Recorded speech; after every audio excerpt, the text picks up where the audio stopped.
to part 2 of chapter 16. This is Christina Paris, your instructor for History 101, and we're going to resume where we left off with chapter 16. I apologize for the delay getting this recorded. I know you're all eager to continue and to get through chapter 16, as am I. I know that delays like this do come up every once in a while. So anyway, we're going to continue on, and we're going to discuss America and the world, the global migration of labor. Now, something that's very fascinating with global migration at this point in time, migrants tended to come from the industrializing areas of the world. This was due in part to improvements in transportation and communication. We have to realize that this is a very interesting period of time for society, for the world. We're moving from the old sailing ships, which are these massive canvas sails, very slow moving vessels, to steamships that are now able to get immigrants here much faster. There's less risk posed by steamships versus sailing vessels. Sailing vessels were wooden. They leaked. They were prone to sinking. They were also, if you got out in the middle of the ocean and all of a sudden the winds died down, you were dead in the water. With the steam vessels, the only risk that was really posed by a steam vessel was A, your boiler blowing up, or B, you ran out of coal. And as long as you had a very adept navigator and a captain who was very keen on making sure that your ship was well maintained and well stocked with coal, you were pretty safe to make it across the Atlantic or the Pacific, depending on where you were coming from. So, you were pretty safe with a steamship versus the good old sailing ships that, were more prone to these disasters befalling them. So, communication also, at this point in time, of course, depending on what time frame, we also have the transoceanic cable that gets laid, which makes communication a lot better from the, of course, Europe. So you have communications that allow for communicating when vessels were leaving, whereas the old way was if your letter got lost at sea, you never knew if relatives were coming over, whereas cables could be sent notifying you relatives were coming. So that aided in communication as well, which I will be talking about in my lecture, my live discussion this coming week of some immigrants where miscommunication happened and it led to the death of a family member. But that's another story in of itself. Economic and political turmoil drove migration. We have the potato famine in the case of the Irish that did lead to many Irish immigrants coming. Many of you don't know about the potato famine, but it was very devastating. When you had the potato go over to Europe, it became a huge source of sustenance, especially for the Irish. Crops that were above ground were easily destroyed during war. So when the potato came from the New World to Europe, it became a massive crop that fed hundreds, even thousands of people. But then you have this blight. It's a type of fungus that takes hold. And of course, Europe, especially a place like Ireland, where there's a lot of moisture from rainfall, fungus loves to get into the soil and take hold. And one of the things that it targeted, unfortunately, was the potatoes. And it rotted the potatoes. and devastated the potato crops. And unfortunately, this had become a staple for the Irish, and it devastated their main source of sustenance. And not only their main source of sustenance, but also a major source of financial support for their economy as well. Because not only were they dependent on it for, obviously, for to sustain themselves for as a source of food, they were also dependent upon it for selling, for commodity. And all of a sudden, they lose that major source. The bottom of their economy fell out as well. So ultimately, that was a huge negative impact that it had on their society. So ultimately, you have this huge thing. But they're not the only ones that are suffering devastating things.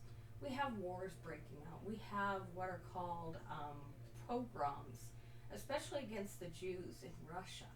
Now you're probably wondering, did she say programs? What's a program? No, it's pogroms. A pogrom is essentially a targeted attack against a group. It's essentially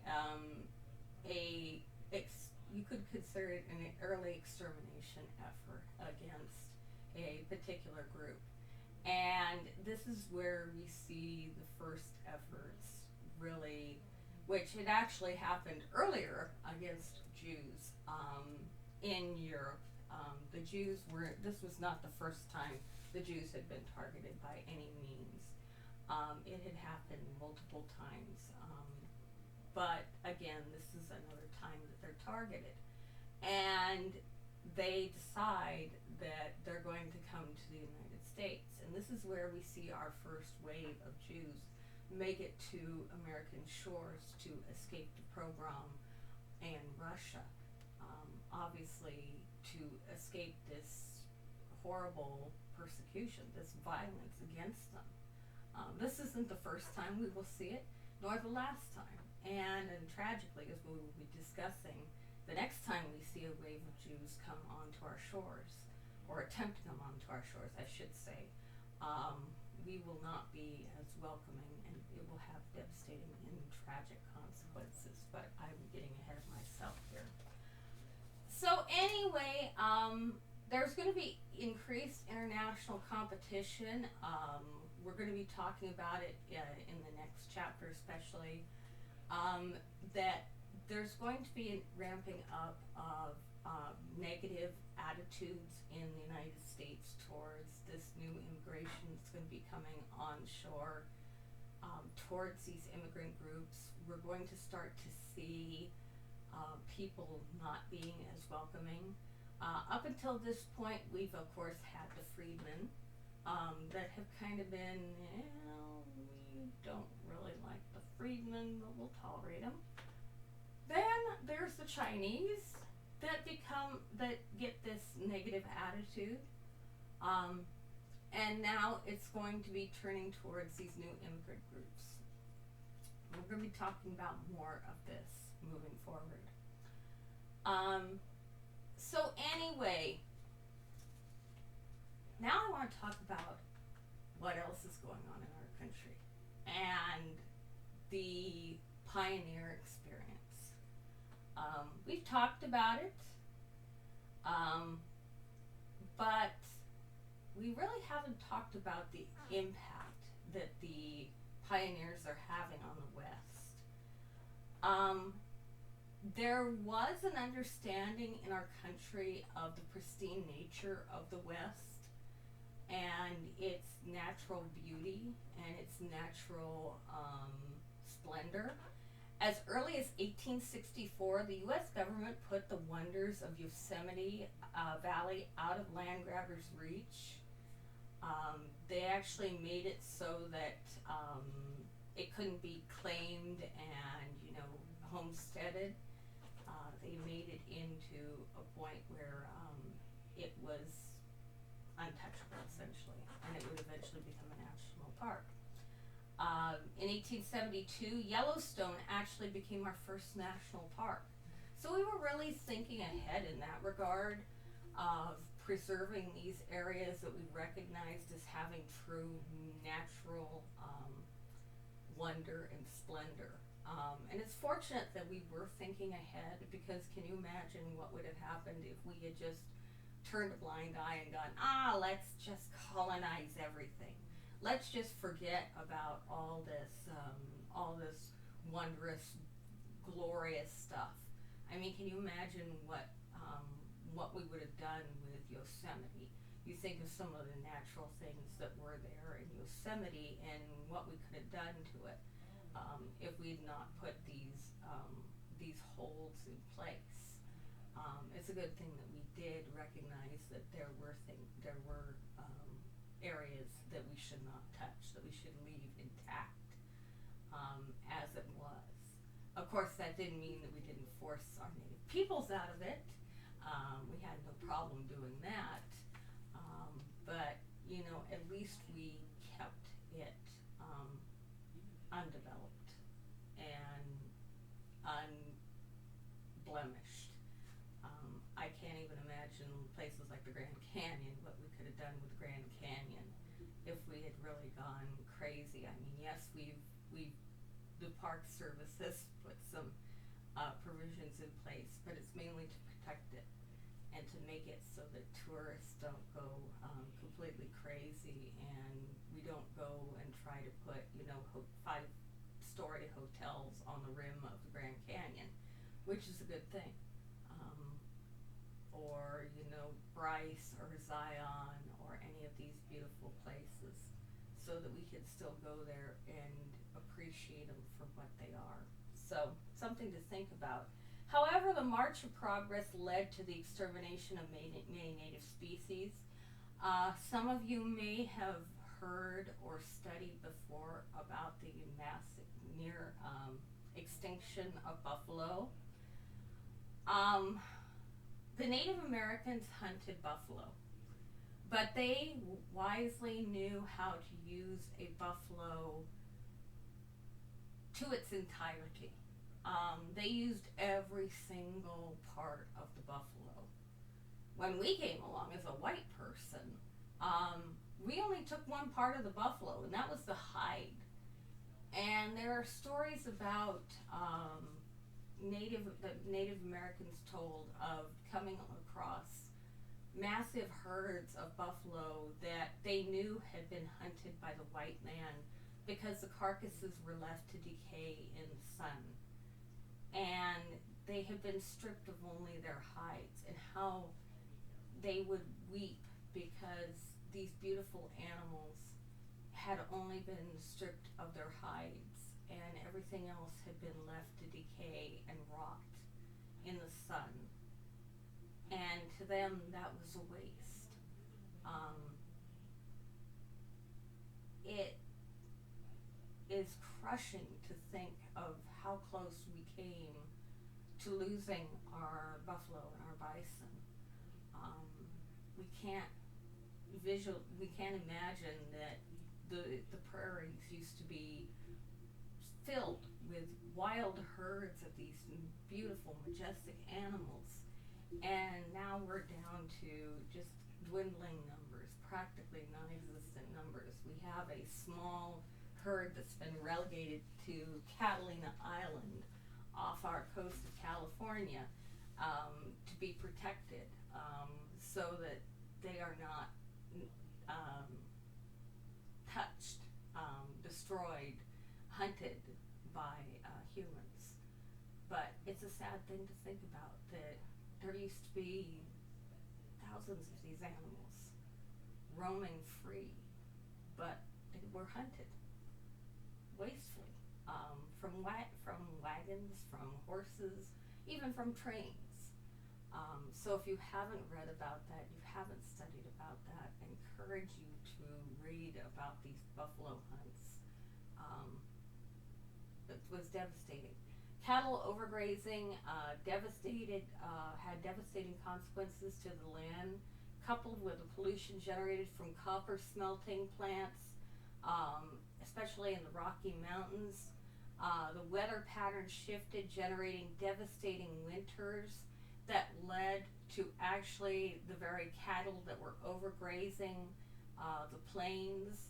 Um, Actually, the cattle wound up being so sickly that then, because of the devastating winters, the cattle wound up dying because the winters were so overwhelmingly bad that they couldn't survive these devastating winters. And they talked in your book especially about prairies being filled with dead herds of cattle, so deep that you literally could not walk across the prairie without stepping on without stepping on a carcass. Something that we can't quite visualize, and that description is unsettling. But you know, it gives you an idea of the early environmental damage that we were doing. And we could repeat if we don't take it as a warning. So anyway, something to consider. So the rise of big business. This was also the era of big business rising up too. There was a Scottish immigrant who came to extraordinary promise during this time by the name of Andrew Carnegie. Now, some of you may have heard of Andrew Carnegie. He's probably most prominently known for his philanthropic efforts throughout the country. Later in life, he gave approximately $10,000 gifts to cities throughout the United States to establish libraries. In fact, our very own area has a library that has now been converted into a museum. In fact, I'm the president of the museum that occupies a library here in Colton on Lacadena. So anyway, this Carnegie actually was a Scottish immigrant. He started out working for a railroad as a clerk. He slowly worked his way up. He showed remarkable promise and learned very quickly. He developed an aptitude for business, working in the office that he was working in with bookkeeping, and he was very quickly promoted. And throughout his promotions, he worked his way up through the railroad company and eventually rose to a prominent position within the railroad company and became eventually into a position of being in charge of the railroad. But he didn't stop there. Even though he became so powerful with the railroad, he recognized that efficiency was where the railroads were faltering. Railroads lost efficiency in not being able to control other industries they were dependent upon. They paid too much overhead to other industries that they were dependent upon, whether it was the coal that was their fuel, whether it was the steel that they relied on to build their rails, the timber to utilize to make the ties that bound their rails together, whether it was whatever it was that they needed. He recognized that there needed to be additional ways. So he started out with steel, and this is where he made his innovation. So where he built up the Pennsylvania Railroad to become one of the largest private companies in the world by 1865, he moved forward with dominating the steel industry the same way. And he took the practices that helped him grow the Pennsylvania Railroad, which he had worked for, and grown into this massive industry, into this idea of integrating operations. And what it is by integrating operations, he recognized that steel was necessary for the railroads. And he found the latest and greatest method for developed for essentially making steel, which was this Bessemer process, which was turning iron into steel. And he essentially took this process and developed this massive steel mill at Homestead. And he opened the steel plant in 1873. And when he got done with the Homestead steel plant, it became one of the most efficiently operated steel plants in the country. Now, it's not to say that there were not labor issues. We will be getting into that there were major labor issues, because there were labor issues. But the production that this steel plant put out was amazing for its day. It was highly efficient. It was incredibly productive. And it actually dwarfed other steel mills for its day. Now, big businesses began to follow suit. They recognized that they needed to consolidate. They required professionally trained managers, efficient bureaucracies, and continuous operation.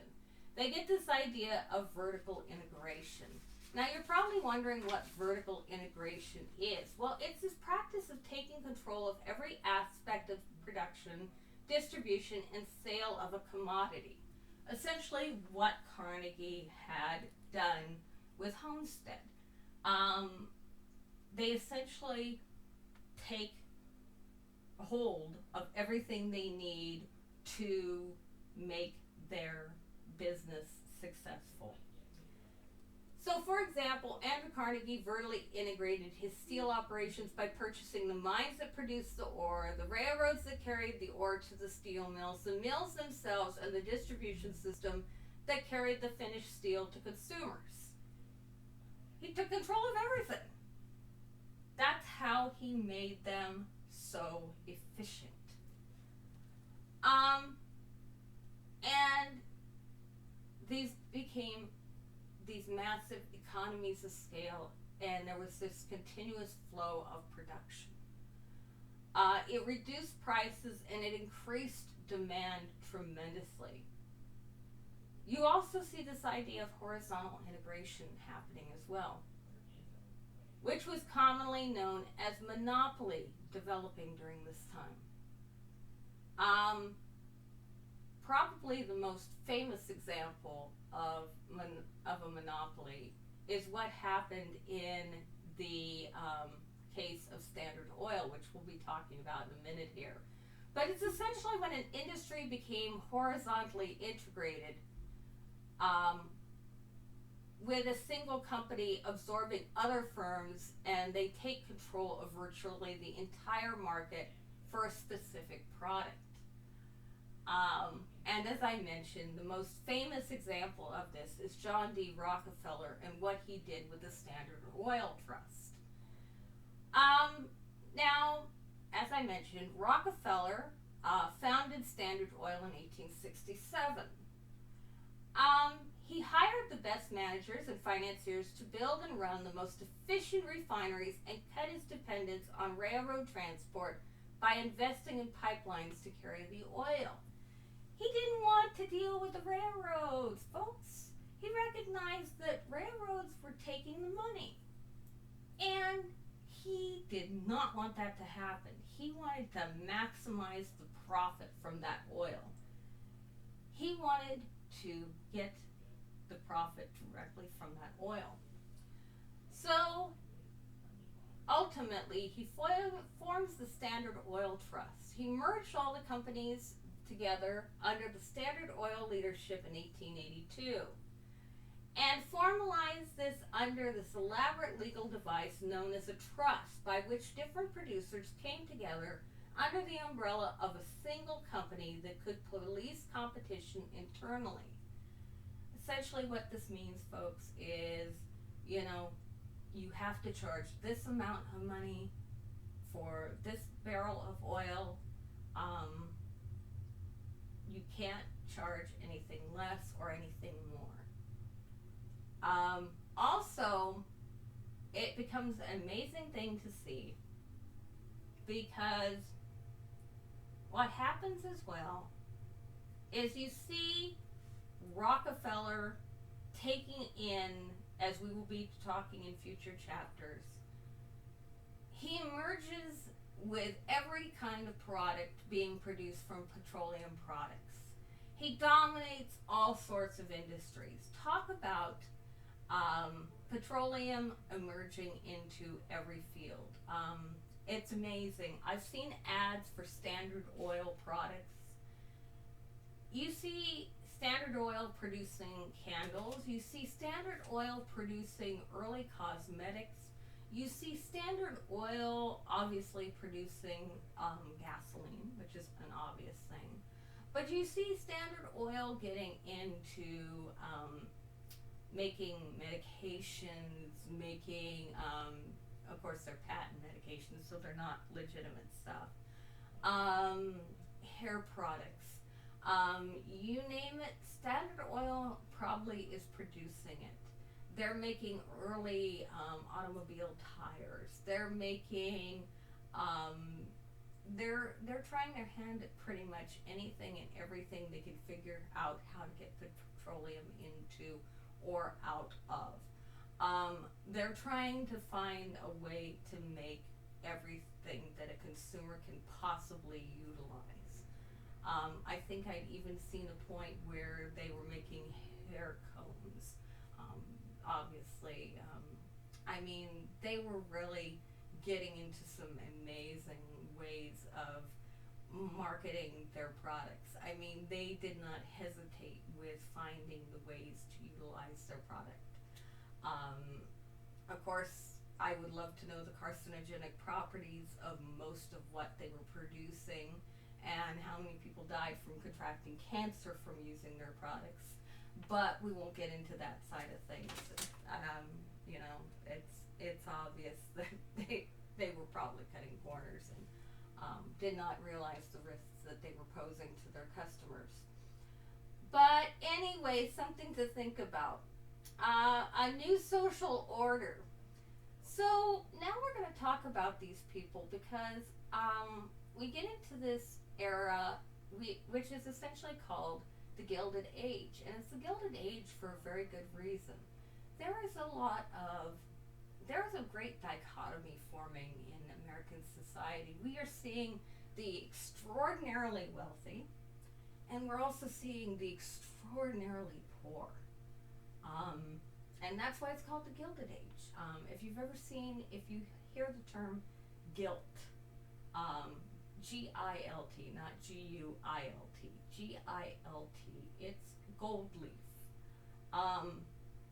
That's why they're calling it the Gilded Age, because there was a lot of gilding on this era because of this extraordinary wealth from these very few people that had this extraordinary wealth. They were derided as robber barons because of the extraordinary wealth they were collecting from people, sometimes not in the most honest of ways.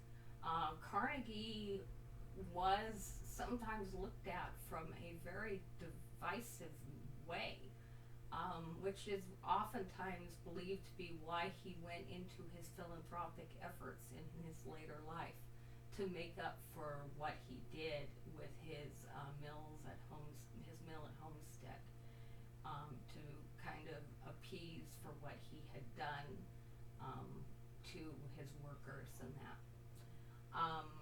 But anyway, when we talk about the lifestyles of the very rich, there were about 200 families worth more than $20 million each.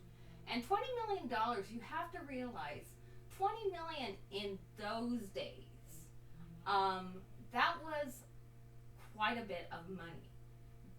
That was extraordinary wealth.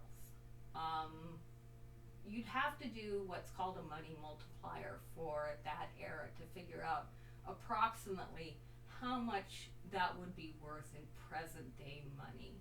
And you can actually look it up online to find out how much it would equate to now. But we're probably talking Donald Trump, Warren Buffett wealth for back then. So these people were extremely wealthy. We're seeing some of the wealthiest families emerge during this period, what we call now the old moneyed families. So you see J.P. Morgan emerging during this period. You see some of the really old money families emerging during this era. They were mostly Protestants of British ancestry, well educated. They voted Republican.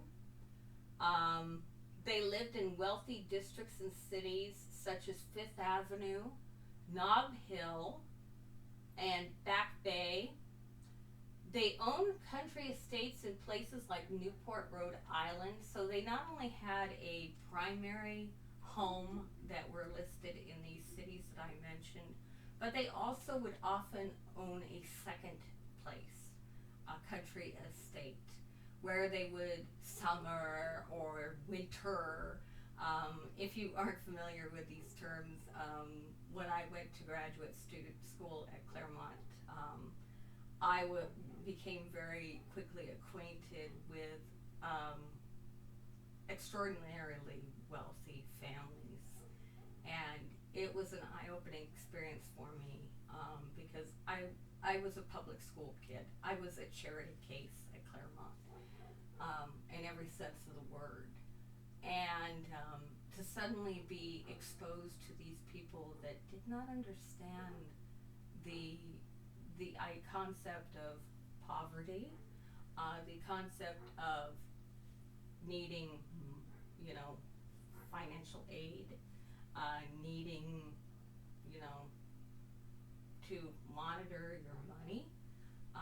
It was quite an interesting experience. Their understanding of financial loss was taking a $20 million loss on a summer home that their parents were selling on the edge of the Grand Canyon, to give you an idea.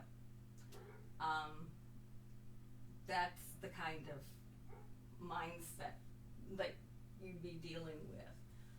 That was devastating for them, and you can imagine how much the summer home was cost if they were owned a summer home on the edge of the Grand Canyon, just to give you an idea. So this is the kind of people that were extraordinarily wealthy during this period of time. Now, the consolidation of the new middle class. These were white-collar professionals. This is the first time we're going to see the emergence of the idea of a white-collar professional.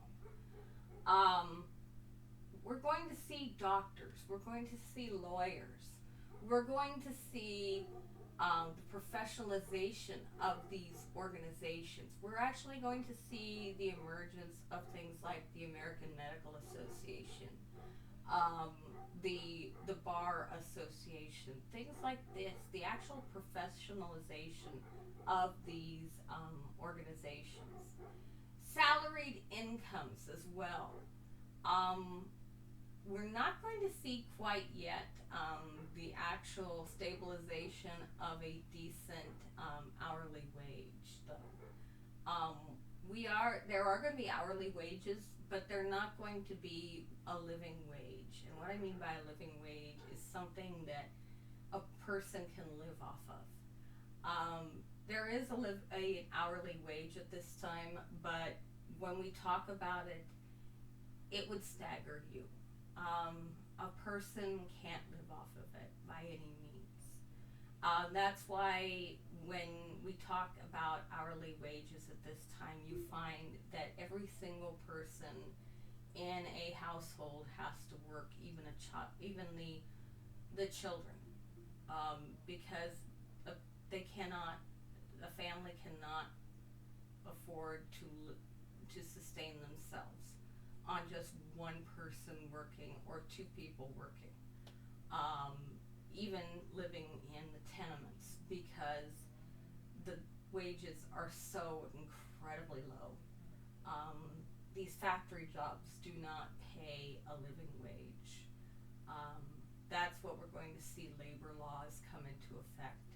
And that's what we're going to see child labor laws come into effect, so that a living wage can come in to protect children, to protect people. So, and it's going to be argued for a very long time about what exactly, even to this day, what is a living wage, because the cost of living is insane and never matches up with what a living wage is. And we all can fight about exactly what a living wage has to be, so that everyone is comfortable.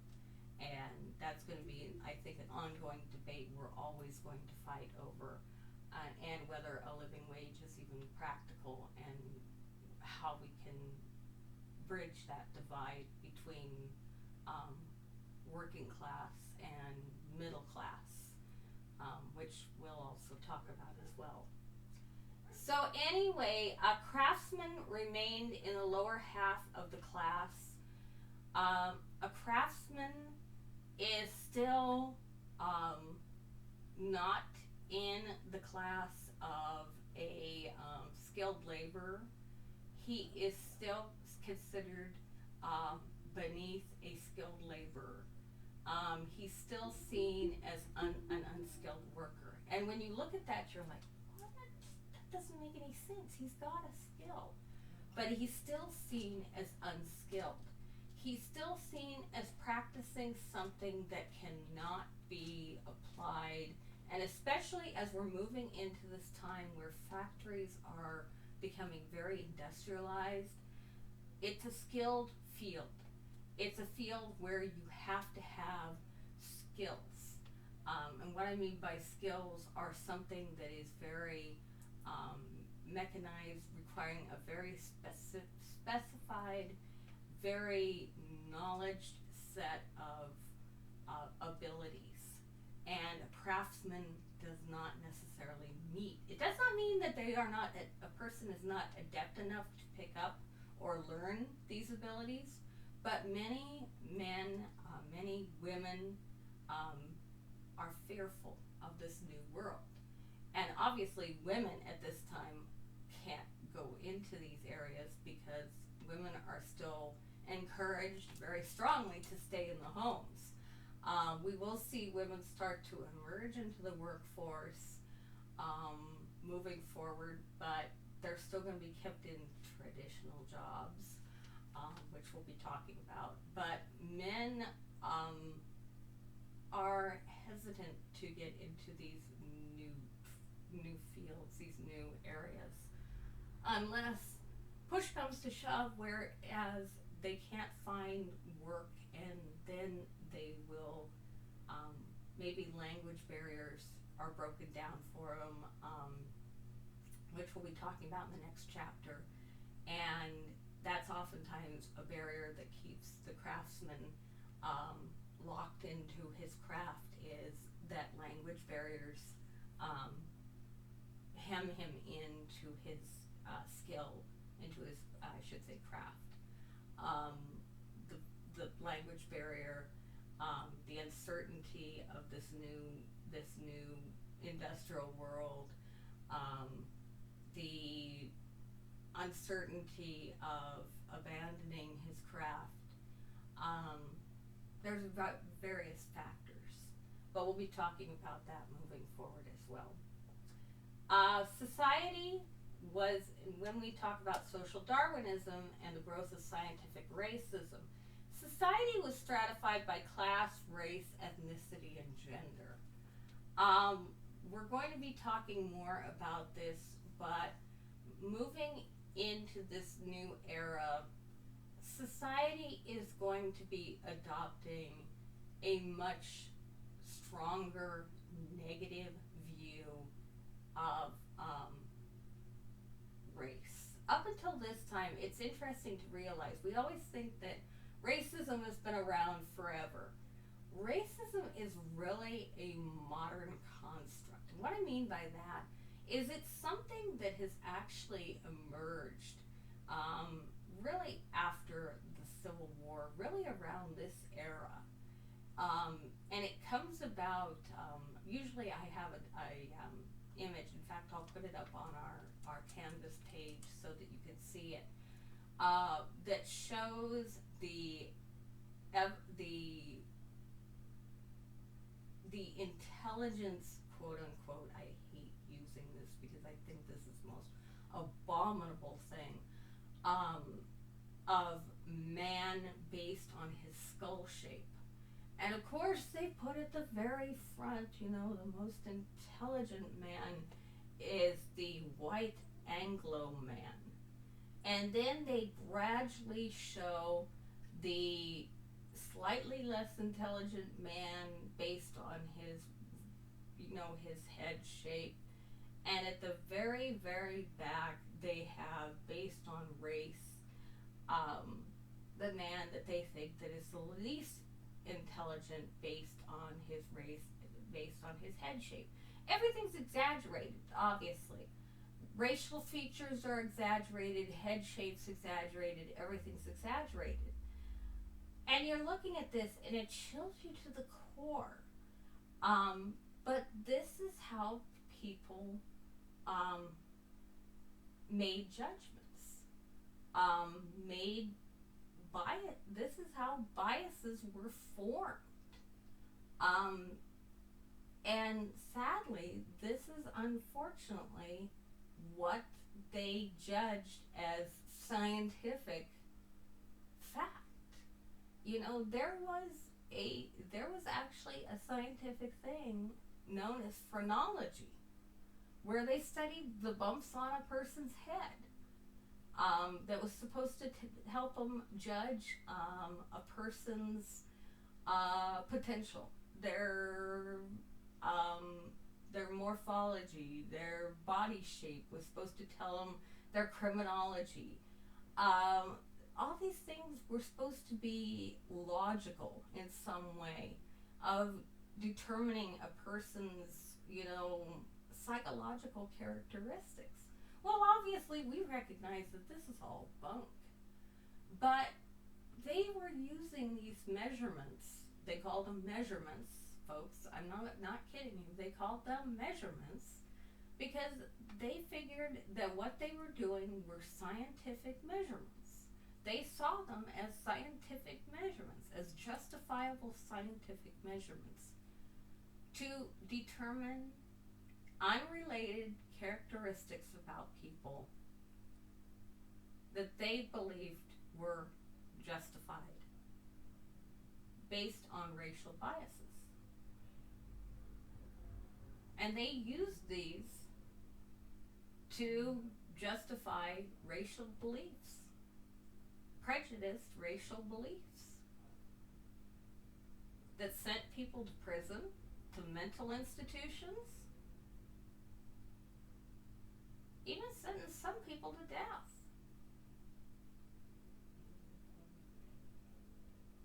And when you think about this, you're like, oh, that's awful. But it happened.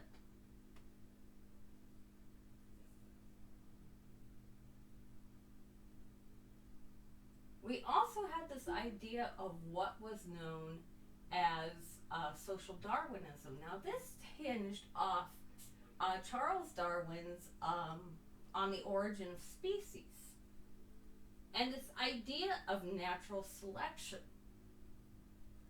Now, social Darwinism, in short,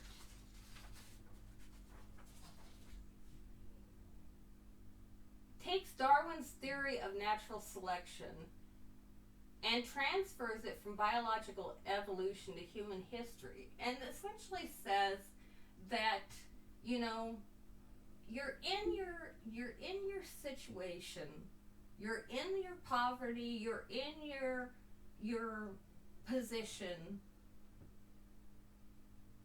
and those that are meant to succeed, those that are meant to thrive, will succeed and thrive. Those that aren't simply won't.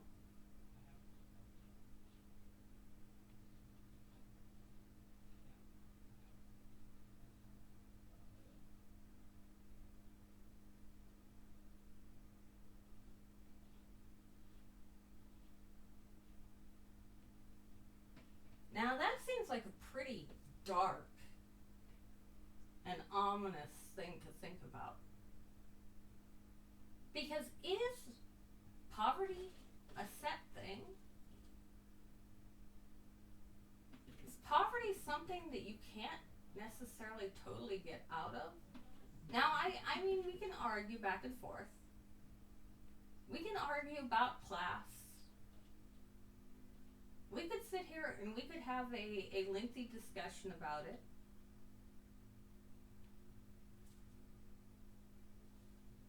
But there have been many famous people that have come up from the ranks of total impoverished situations to rise to greatness.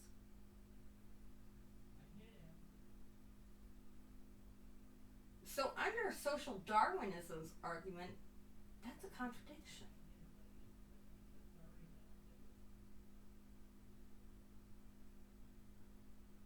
So yeah, food for thought, folks. Food for thought. So the social Darwinist argues that some individuals and groups, particularly racial groups, were better able to survive in the race of life.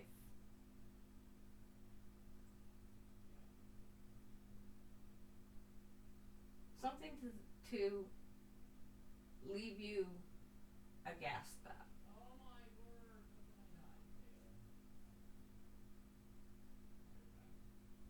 Yeah. Social Darwinism always takes me by disbelief. But I studied the Holocaust. So social Darwinism is another one of those things that you just have to sit there and take a deep breath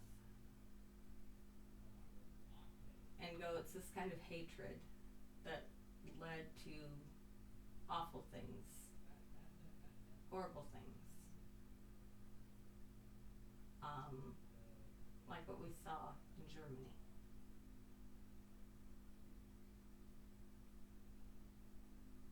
Like what we currently see in our own country.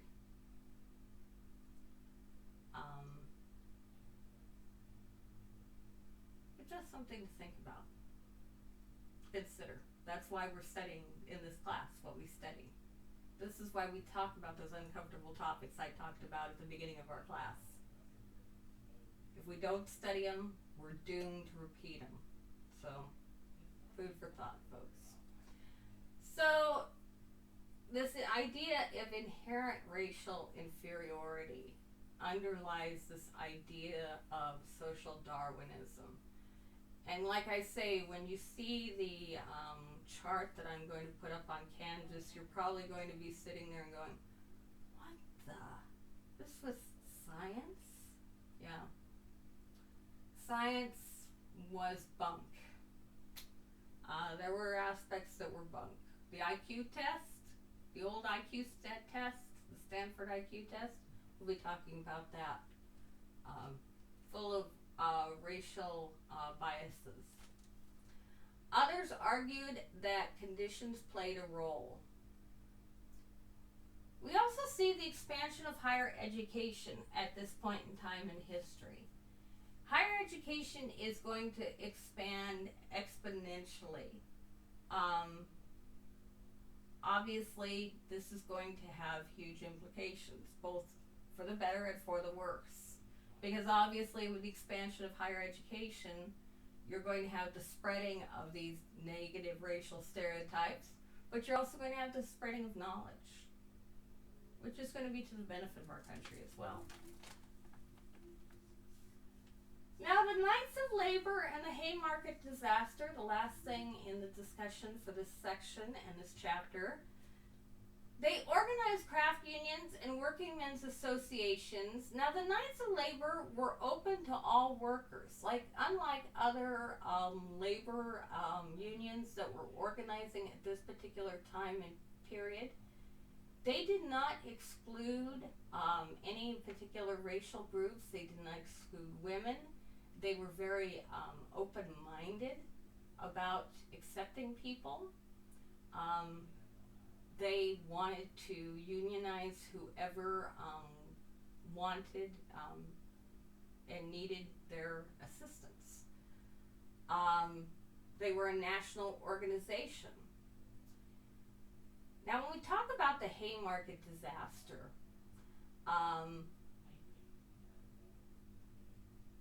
it was truly a tragedy beyond measure.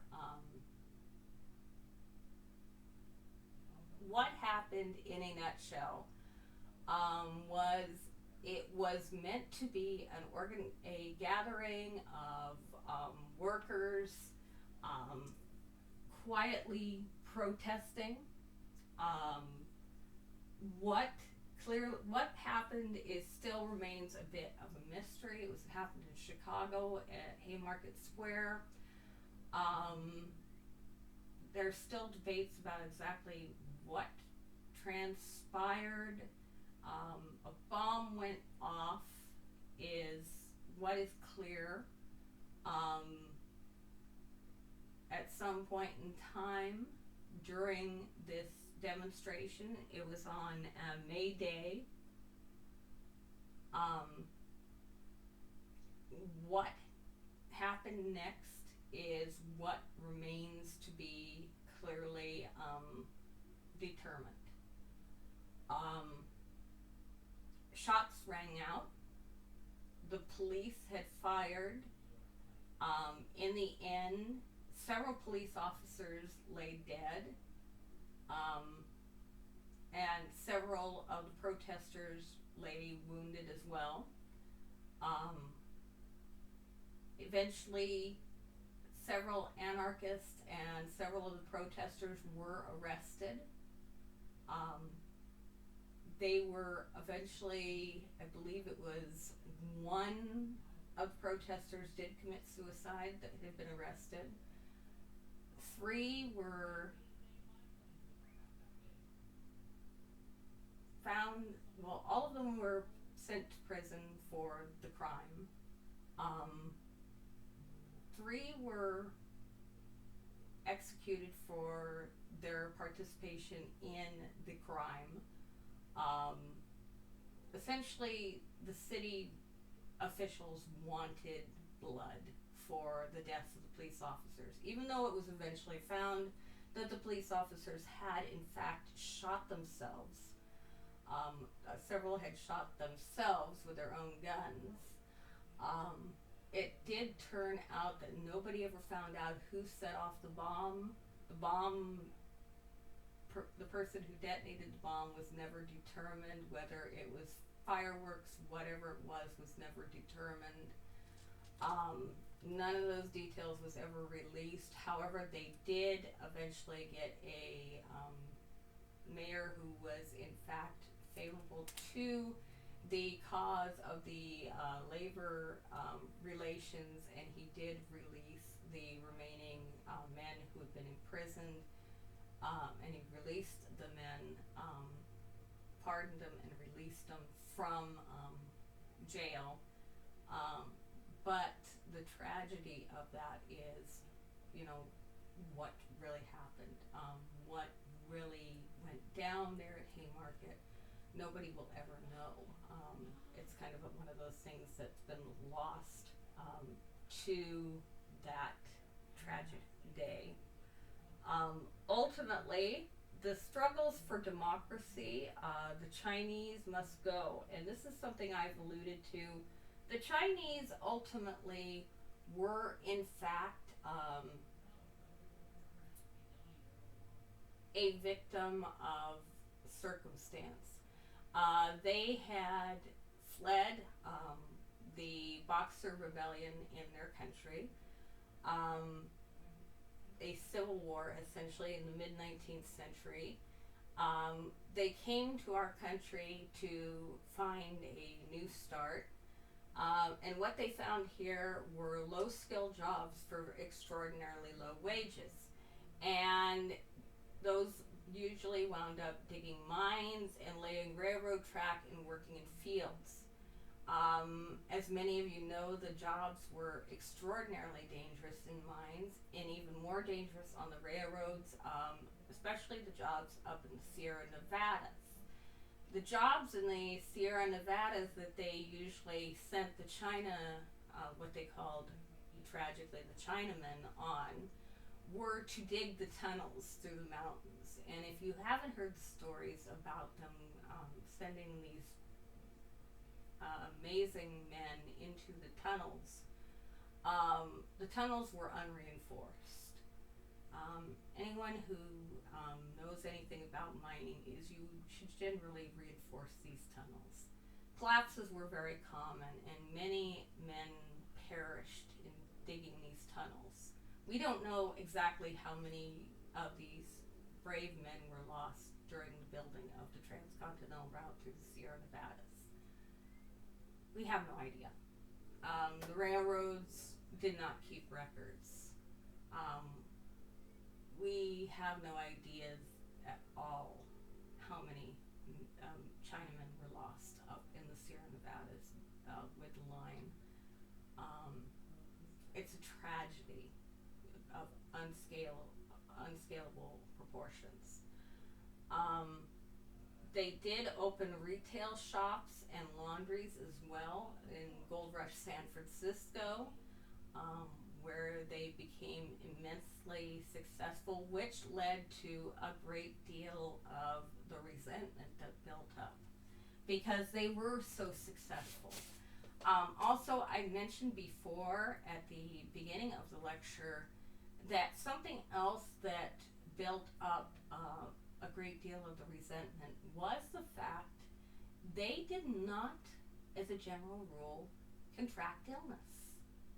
And this brought upon them a great deal of suspicion that they were practicing what was deemed witchcraft or some kind of black magic.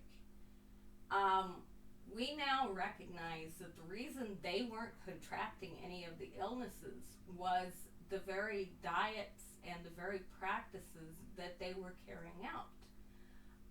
Where the other miners, where the other railroad men were drinking straight water, the Chinese were actually drinking boiled teas. And of course, dysentery, cholera, any of these things are waterborne. By boiling the water, they were actually killing the very viruses that were sickening the other workers.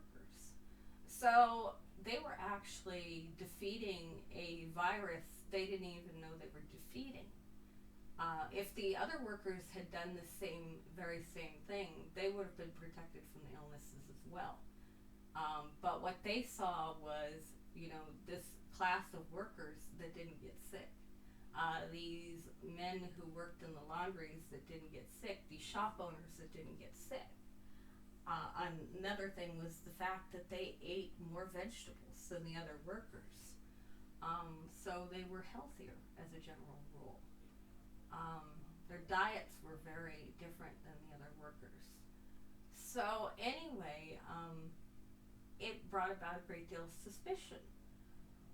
The white workers resented their success, and as such, they took their anger and their concerns to their legislatures, to the powers that be, as any, I guess you could say, angry nativists tend to do.